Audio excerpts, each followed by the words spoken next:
We're going to be speaking about the mystery of God and the finishing of it. This is going to be more of a Bible study than a preaching service. We ask the question, what is the mystery of God? And we've got some statements here. I'm not going to look at all of them right now. In fact, probably none of them, but this quarter in the book of Ephesians, we're going to be talking about the mystery of God, which is the gospel. Sometimes it's called Christ, the gospel of Christ, the good news, the gospel of God in Romans. And as our scripture reading has said, it's been revealed to us, even in our day. In chapter 14 of Revelation, verse 6, we see an angel flying in the midst of heaven with the everlasting gospel to give to every single person on the face of the earth. And I want to begin with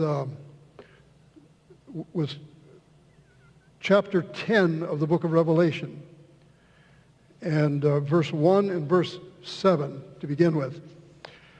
This is a message that came to Seventh-day Adventists under the tremendous disappointment of 1843 and 1844. And here's a picture of Jesus in verse 1. He says, I saw still another mighty angel coming down from heaven, clothed with a cloud, and a rainbow was on his head. His face was like the sun, and his feet were like pillars of fire.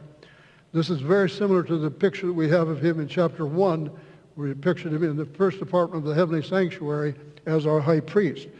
But I want to call your attention to verse 7. He says that in the days of the sounding of the seventh angel, this is what is called the seventh trumpet angel, or the third woe. And he says in those days that when he's about to sound, the mystery of God would be finished, as he declared to his servants, the prophets. Now, the mystery of God, again, if we keep in mind, is the gospel of Jesus Christ.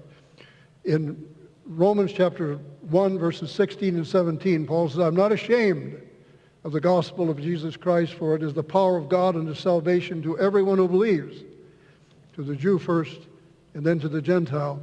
And then he closes with a quotation from Habakkuk, the just shall live by faith. And that's the message that God is calling us to and to present.